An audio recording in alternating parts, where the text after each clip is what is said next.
Պարոն Մանուկյան, նախ պարտադիր չէ, որ անպայման այս ամբիոններից սուտը կրկնեք անընդհատ եւ այդ սուտը փորձեք ներկայացնել որպես իրականություն։ Պարոն Սիմոնյան, ասում եք ես շրջապերականը տվել եմ, չգիտեմ ումը, չկա այդպիսի բան, բայց մի անգամ հայտարարել եմ, եթե ուզում եք, եկեք ծանոթացեք, որ կարող է դա օգնի ձեզ, որ այդ ստերը հերթական տարածումը չկատարեք։ Ես անկեղծորեն ուզում եմ գոհունակություն հայտնել բոլոր այն պատգամավորներից, ովքեր դաշնակցություն են անտացիտում։ Դա իսկապես լավ է։ Դա նշանակում է, այո, հենց գաղափարախոսություն, հավատամք եւ ազգային ազատագրական պայքարով նահատակված եւ անկախություն կերտած ուժի մասին երբ որ խոսում եք, արժևորում եք այդ ուժին։ Շնորհակալ եմ դրա համար։ Իհարկե կեղծիքն ու սուտը մի կողմ դրած, բայց անկեղծորեն ես բարձր եմ գնահատում, որ դուք անընդհատ փորձում եք ուսումնասիրել դաշնակցությունը։ Դա շատ լավ բան է։ Բայց մի խորհուրդ. մի վերագրեք դաշնակցությանը բաներ, որոնք չեն եղել, կարևոր չի, դա դրականով է բնութագրվում դաշնակցության, թե բացասական։ Ուղղակի կեղծիք մի արեք, այսքան բան։ Ասեք են ինչ-որ ձեր պատկերացումով, ձեր ուսումնասիրությամբ, ձեր ընկալումով եւ իրականության մեջ այդպես է։ Այստեղից ասվում է, ինչի կայսերական պահանջեր, ինչի օրինակ բանը Ուրմյալիչը եւ այլն չպահանջեցիք։ Լսեք, Հայաստանի առաջին հանրապետությունը, երբ որ կերտվում էր այո ցեղասպանությունից անմիջապես հետո, որպես ցեղասպանության ենթարկված ժողովրդի կամքի հավաքական արտահայտություն եւ նաեւ նույն ժամանակահատվածում Փարիզի խաղաղության կոնֆերանսի շրջանակներում եւ այնուհետեւ Հայաստանի Հանրապետությանը որպես միջազգային իրավունքի սուբյեկտ ներգրավում էին որպես հաղթող կողմի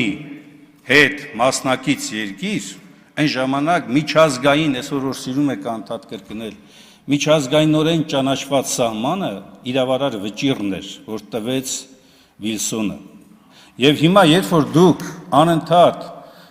միջազգայինորեն ճանաչված իրավական սահման արտահայտությունն եք օգտագործում, պարոն Եղոյան, հատկապես դուք, որ եվրոպական ինտեգրման հարցերի հանձնաժողովն եք ղեկավարում, գոնե այդ մասով մի քիչ ավելի խորացեք,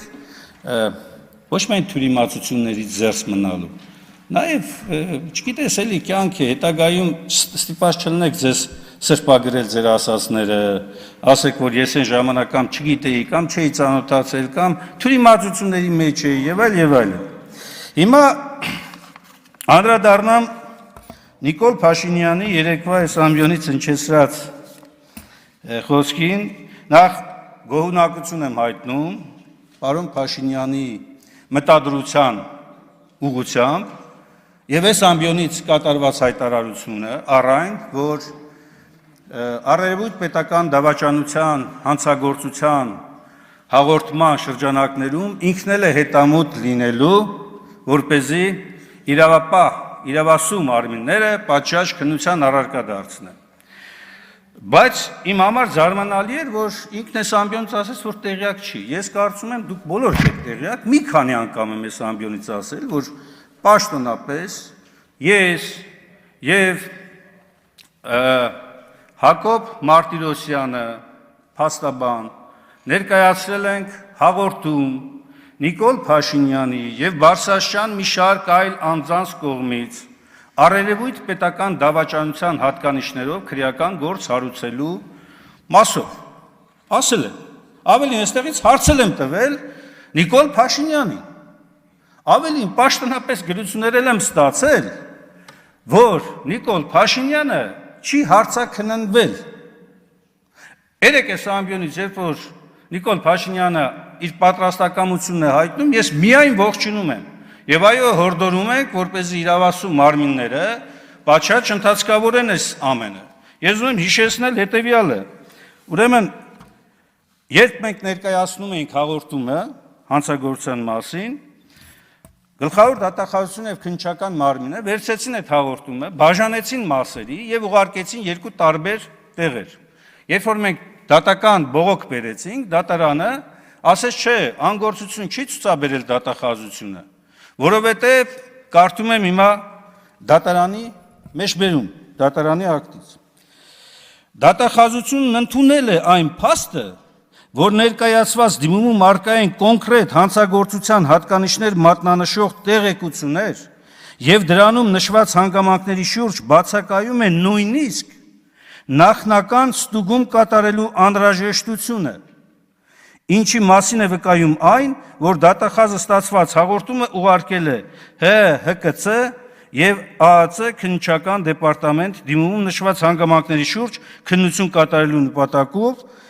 այսինքն դատախազի գործողությունը վկայում է, որ հաղորդում ներկայացած անձինք ըստ էության դարձել են դատավարության մասնակից քրեական գործի շրջանակներում եւ նրանք իրենց կողմից ներկայացված դիմումի քննության ընթացքում կարող են հանդես գալ միջնորդություններով, դիրքորոշումներով կամ այլ կերպ իրացնելով իրենց իրավունքը։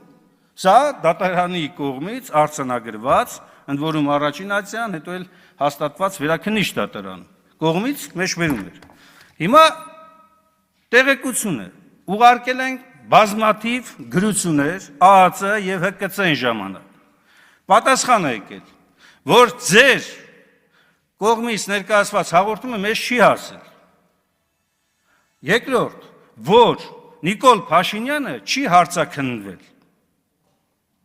Հիմա, երբ որ ես օրինական պահանջ եմ դնում եւ ասում եմ իրավապահ մարմիններ, դուք չեք կատարել ձեր գործողությունները եւ պահանջ եմ դնում քաղաքական մեծամասնության առաջ ու ասում եմ, բադ որ իրավական պետություն ենք ուզում, ինչի դուք չեք միանում այս պահանջին, թող քննի, թող քննի, թող պարզի, թող իրավական գնահատական տա այդ արարքներին, որպեսզի հետո չմեղադրեք, չասեք դուք անպագորգոր հայտարարություններ եք անում, ինչի իրավական ընթաց չեք տվել, տվել ենք, ներկայացրել ենք, ավելին ասեմ, ես իմ հարցազրույցում ասել եմ, որ շարունակականության մեջ նորից գործողություններ են կատարվել Նիկոլ Փաշինյանի կողմից, որոնք կրկին առերևույթ պետական դավաճանության հատկանիշներ են պարունակում։ Եվ հորդորել եմ, ասել եմ, որ ստեղծեք, այդ խումբը ստեղծեք, քննեք, կներկայացնենք բոլոր փաստերը, որպեսզի ի վերջո մեր հանրությունն էլ տեսնի։ Բայց չի արվում, եւ այստեղից հայտարարություն է կատարվում, ու այդ հայտարարությունը փաստացի ես ակնկալում եմ, որ ընթացք կտրվի։ Եվ ոչ միայն առերևույթ պետական դավաճանության, կարգի տապալման ուղիղ հայտարարություն է։ Դուք հասկանում եք, որ եթե որևէ հանրապետության գոյություն դադարեցնում եք, ստեղծելով նորը, նշանակում է դուք այն հանրապետության, որի սահմանադրության շրջանակներում եկել եք իշխանության, գործել եք այդ հանրապետության դեմ։ Այս ինչ դուք որ օգտագործում եք բառերը, իրավական առումով նախնական մի հատ գոնե ուսումնասիրություն չեք անում։ Ես չեմ ասում գեղագիտական առումով խոսքեր, ես ասում եմ իրավական տեսակետից։ Ձեր հայտարարությունները իսկապես առերևույթ պարունակում են կոնկրետ ծանր եւ առանձնապես ծանր հանցագործության հատկանիշներ ուղղված սահմանադրական կարգի դեմ Հայաստանի Հանրապետության։ Այս եւ բազմաթիվ հարցեր հենց իրավական գնահատական տալու տեսակետից կարիք ունեն հենց դատախազության, քննչական մարմինների